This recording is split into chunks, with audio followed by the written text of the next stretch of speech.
अभियुक्त गण के विरुद्ध धारा 304 से पठित धारा 34 भारतीय दंड संहिता के अंतर्गत आरोप है कि अभियुक्त क्रमांक 3 से संपन्न हुए विवाह के पश्चात से अभियुक्त गण के नातेदार होते हुए उसके विवाह के पश्चात से उक्त दिनांक के मध्य की अवधि में 2 लाख रुपए दहेज की मांग की और उक्त मांग की प्रतिपूर्ति में असफलता के कारण अभियुक्त के प्रति क्रूरता कारित की, जिसके परिणाम स्वरूप उक्त दिनांक को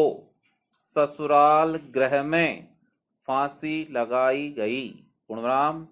उक्त फांसी लगाए जाने से आई शारीरिक उपहतियों के उपचार के दौरान उक्त दिनांक को हृदय एवं श्वसन तंत्र प्रणाली की विफलता से मृत्यु होने से दहेज मृत्यु कारित की है।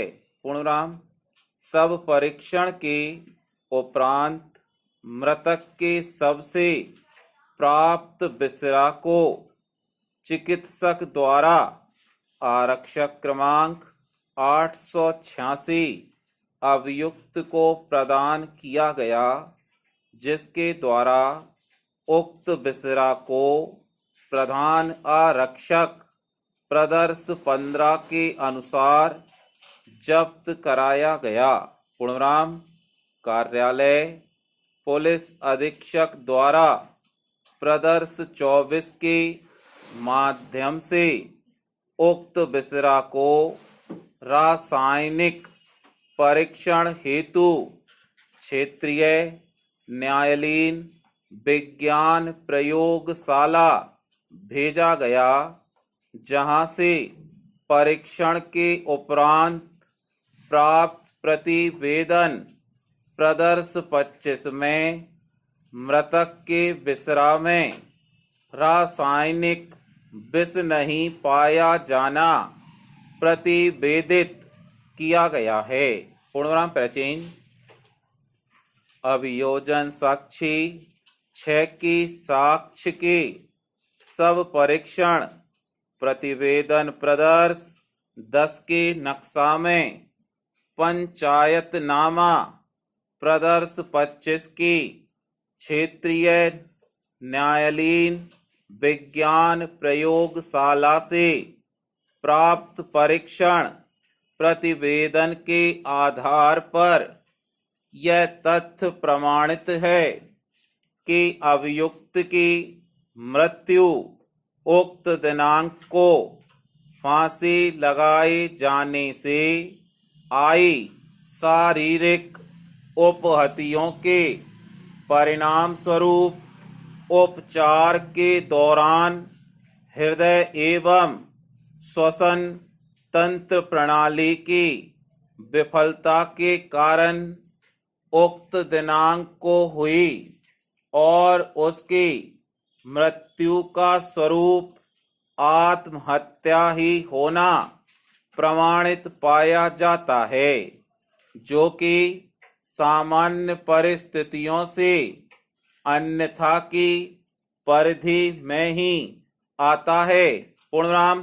परिणामतः अवधार्य प्रश्न क्रमांक 1 प्रमाणित पाया जाता है। पूर्णविराम। प्राचीन उक्त परिस्थितियों के आधार पर अभियोजन की ओर से तर्क किया गया कि उक्त दिनांक को अभियुक्त को आई शारीरिक उपहतियों का फांसी लगाने के क्रम में कारित होना दर्शाने वाली चिकित्सकीय साक्ष्य के आलोक में अभियुक्त के द्वारा उपहतियों के संबंध में दर्शित किया गया कारण बचाव मिथ्या है। पूर्णविराम। अतः भारतीय साक्ष्य अधिनियम 1872 की धारा 106 को आकृष्ट करता है। पूर्णविराम। अभियुक्त गण की ओर से की गई आत्महत्या के कारण को उचित रूप से स्पष्ट नहीं किया गया है। पूर्णविराम। अतः मिथ्या बचाव का प्रस्तुत करना परिस्थिति जन्य साक्ष्य की कड़ी की श्रृंखला को पूरा करता है। पूर्णविराम। स्टॉप। प्रस्तुत मामले में उपरोक्त दोनों प्रकरण धारा 166 के अंतर्गत और सपठित धारा 140 मोटर यान अधिनियम 1998 का एक ही घटना से उद्भूत होने एवं अनावेदक पक्ष समान होने के कारण एक साथ समेकित करते हुए उनके संबंध में संयुक्त रूप से यह अधिनिर्णय पारित किया जा रहा है। पूर्णविराम।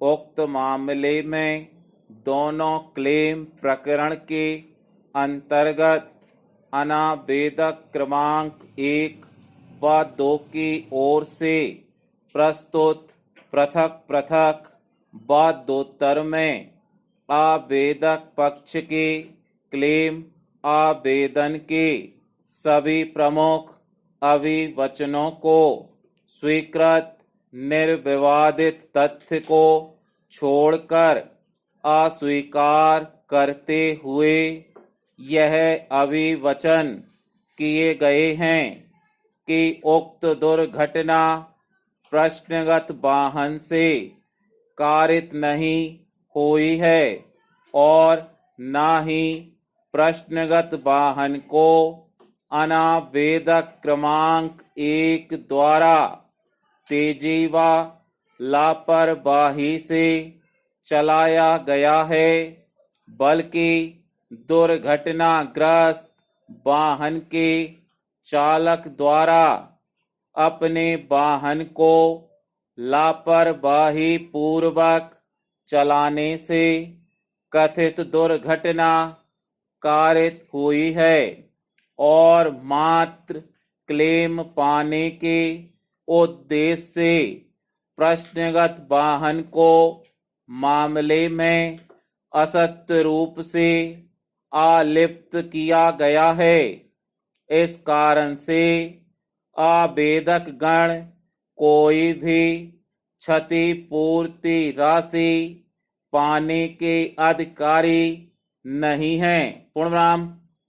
इसके अतिरिक्त उनका यह भी कहना है कि घटना दिनांक को प्रश्नगत वाहन सभी जोखिमों के लिए अनावेदक क्रमांक 3 के कार्यालय में बीमित होकर उक्त वाहन को बीमा संविदा की शर्तों के अनुसार चलाया जा रहा था। पूर्णविराम। ऐसी स्थिति में यदि आवेदक गण को क्षतिपूर्ति प्राप्त करने हेतु पात्र होना पाया जाता है तो उसके लिए बीमा कंपनी अनावेदक क्रमांक 3 पूर्णतः उत्तरदायी है। पूर्णविराम। अतः उनके विरुद्ध दोनों क्लेम प्रकरणों को सवै निरस्त किए जाने का निवेदन किया गया है। पूर्णविराम। प्राचीन।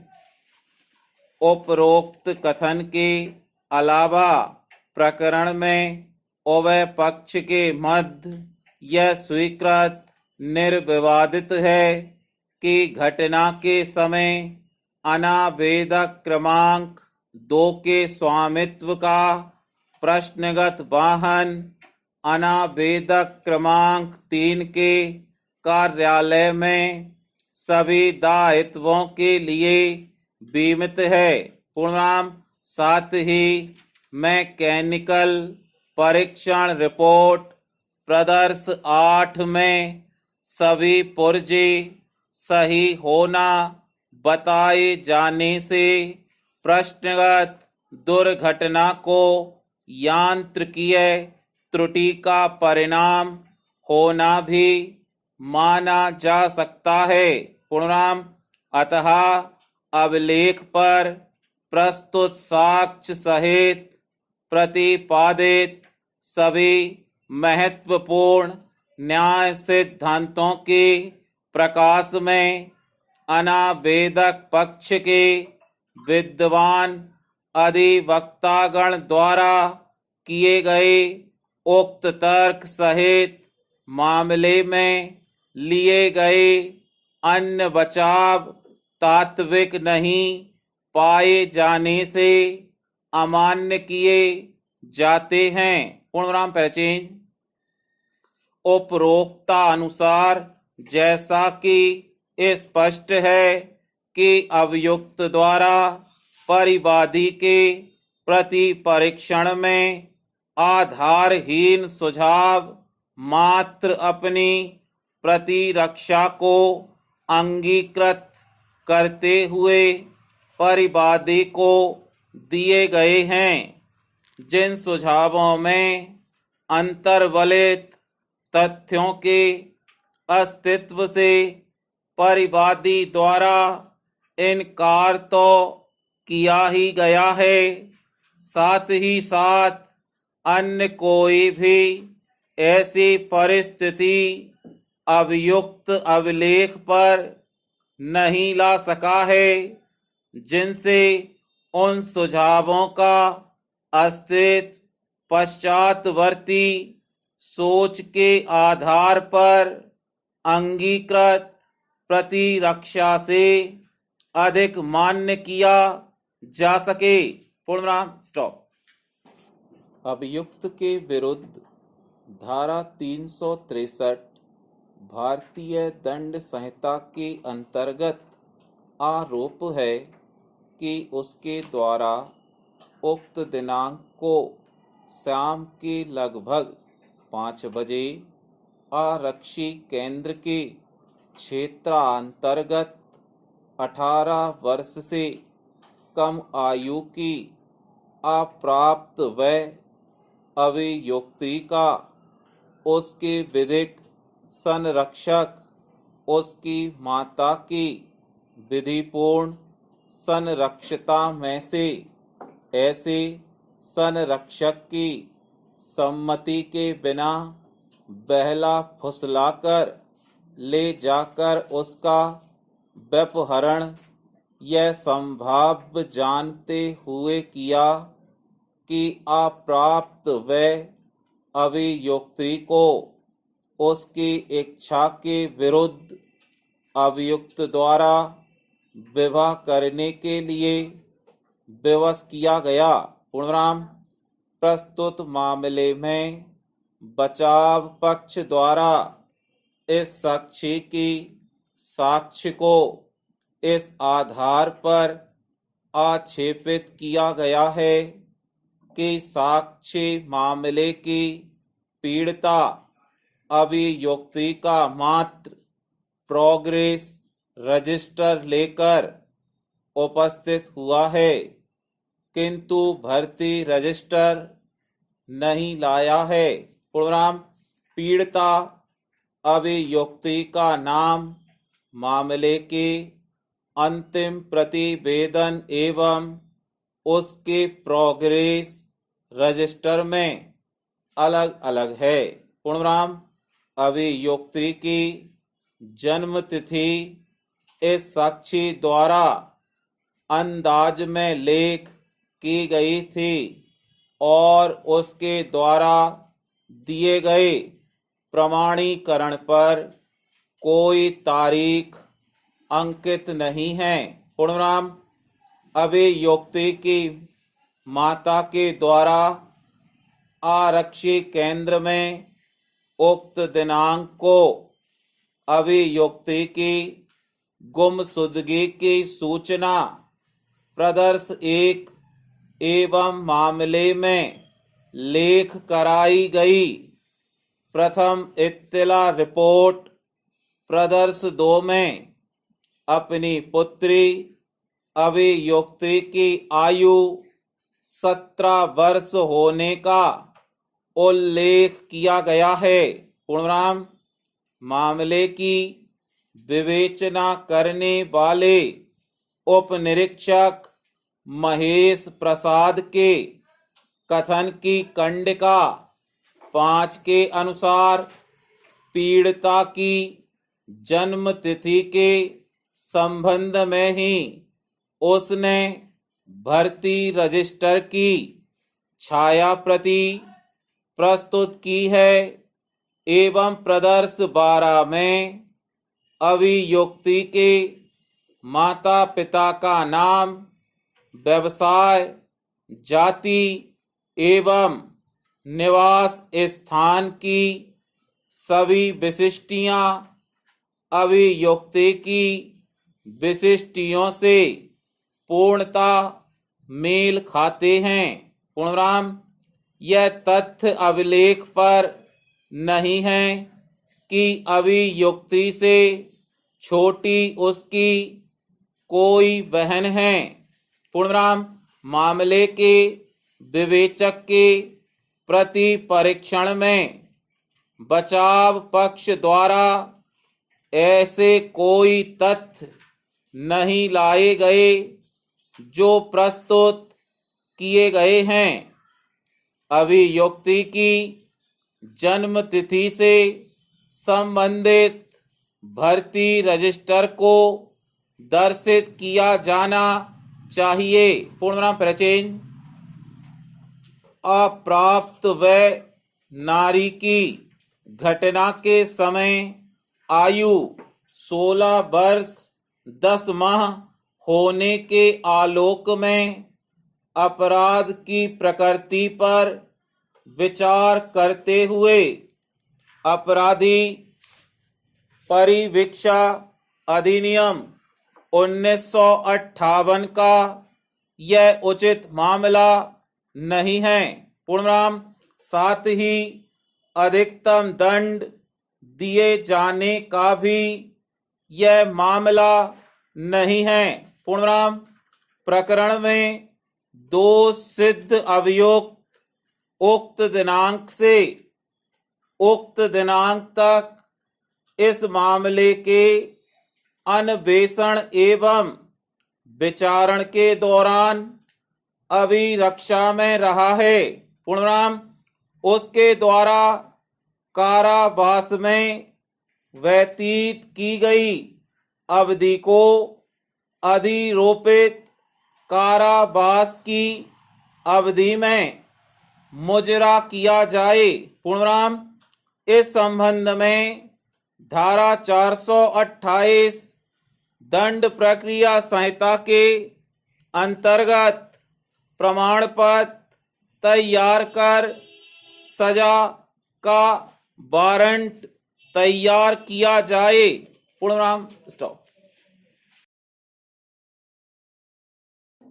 केस डायरी के परिशीलन से दर्शित होता है कि उक्त दिनांक को थाना में पदस्थ सहायक उप निरीक्षक मनोज कुमार को मुखबिर से सूचना प्राप्त होने पर वह मैं हमरा स्टाफ व गवाहों के साथ मुखबिर से बताए गए स्थान पर पहुंचे।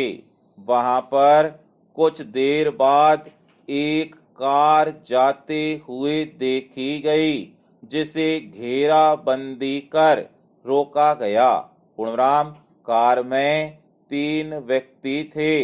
तलाशी लेने पर कार में एक सफेद प्लास्टिक की बोरी में 195 देसी मदिरा प्लेन शराब जिनमें प्रत्येक में 180 मिलीलीटर का लेबल लगा।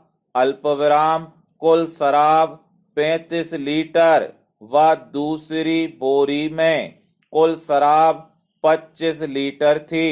पूर्णविराम शराब के संबंध में कोई कागज अथवा दस्तावेज न होने से मौके पर शराब और कार को जब्त किया गया तथा 3 आरोपी गणों को गिरफ्तार कर थाना वापस आकर आरोपी गण के विरुद्ध थाना के अपराध क्रमांक 234 के अंतर्गत धारा 34 आबकारी अधिनियम में मामला पंजीबद्ध किया जाकर विवेचनाधीन है। पूर्णविराम पहचान। सकारात्मक अवधारणा इसका पूरक चरण है जिसमें अपने प्रति सम्मान एवं गौरव का भाव पैदा किया जाता है।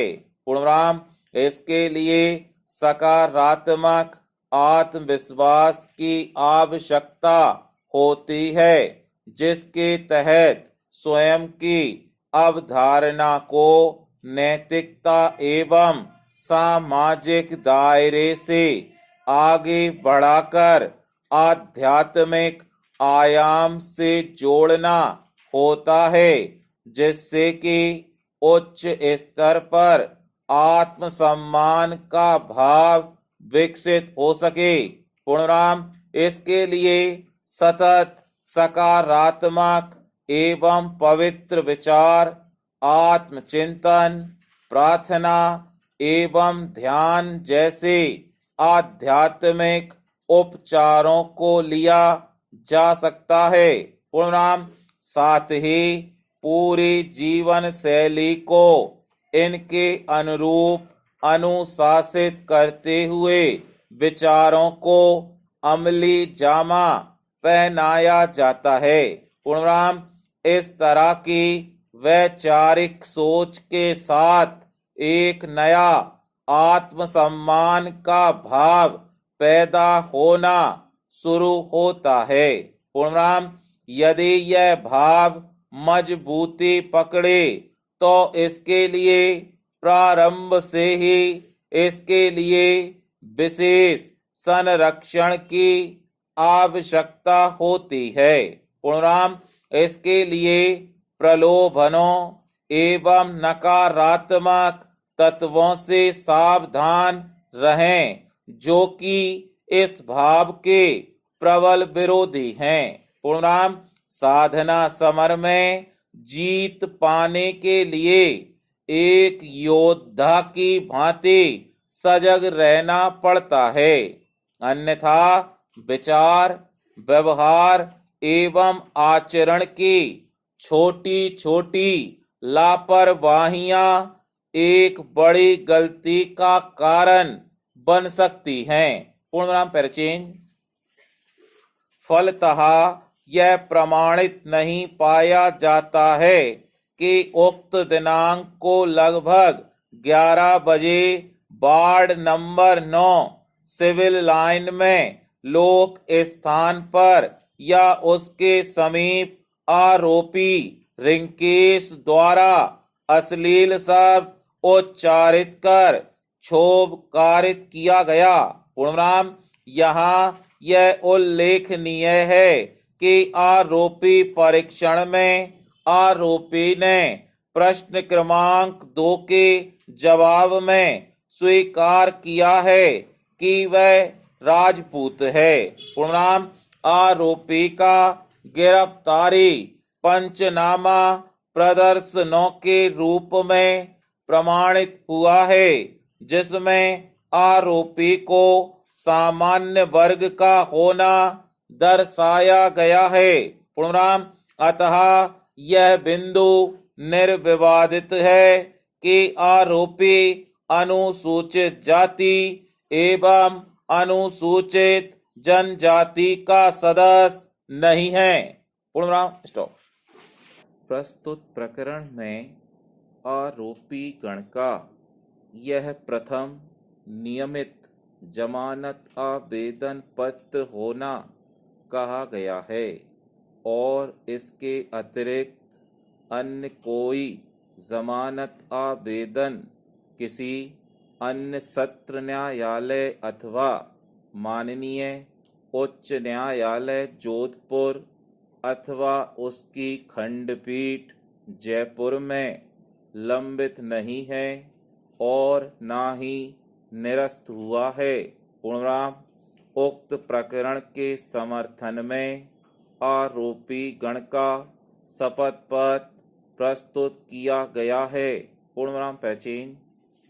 हमारे देश में गांव के लोग अपने शहरों और बाजारों में अपनी कृषि की उपज जैसे अनाज, फल और सब्जियों की बिक्री पर निर्भर रहते हैं और साथ ही शहरी लोग ग्रामीण क्षेत्रों से की जा रही जीवन के लिए आवश्यक वस्तुओं की आपूर्ति के बिना जीवित नहीं रह सकते हैं।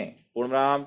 गांवों से लोग रोजाना आधुनिक जीवन की नवीनतम सुख सुविधाओं की आवश्यक वस्तुओं को खरीदने, फिल्म और सिनेमा देखने एवं शहरी प्रतिष्ठानों में नौकरी करने के लिए सफर करके शहर आते हैं।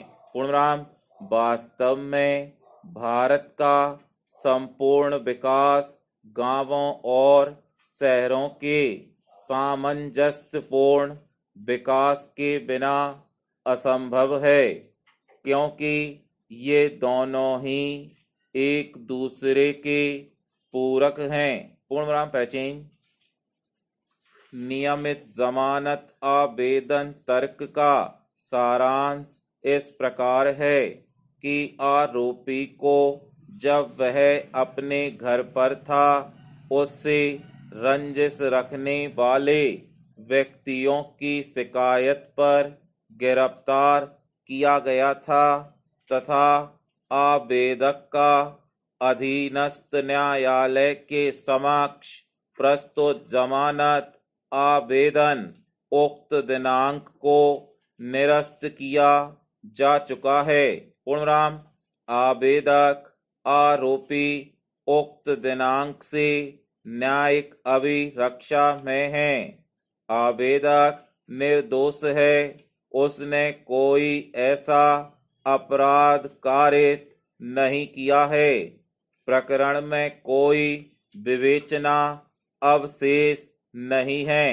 आवेदक अपने परिवार का अकेला कर्ता धर्ता है।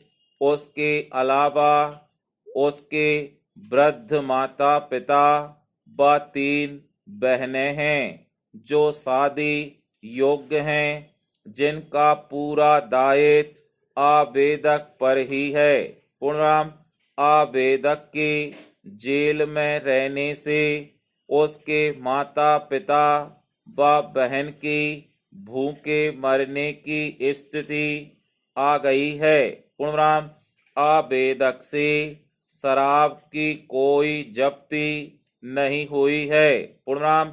आरोपित अपराध मृत्यु दंड या आजीवन कारावास के दंड से दंडनीय नहीं है।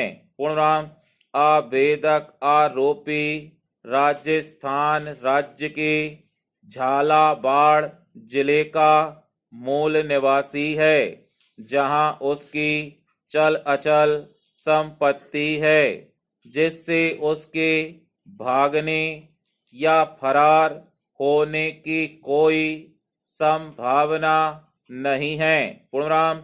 आवेदक आरोपी जमानत की समस्त शर्तों का विधिवत पालन करेगा, अतः उपरोक्त आधारों पर उसको नियमित जमानत का लाभ दिए जाने का निवेदन किया गया है। पूर्ण विराम पैचेंज। गरीब देश की बादशाही सरकारों के अनाप शनाप बढ़ते खर्च देश की आर्थिक रीढ़ को तोड़ने की कसम खाए हुए है। पूर्ण विराम। मंत्रियों की पलटन, आयोगों की भरमार, शाही दौरे, योजनाओं की विकृति सब मिलाकर करदाता का खून चूस रही है। पूर्ण विराम। देश में खपत होने वाले पेट्रोलियम पदार्थों के कुल खर्च का एक बड़ा हिस्सा राजकीय कार्यों में खर्च होता है, लेकिन प्रचार माध्यमों से बचत की शिक्षा दी जाती है। पूर्ण विराम। स्टॉप।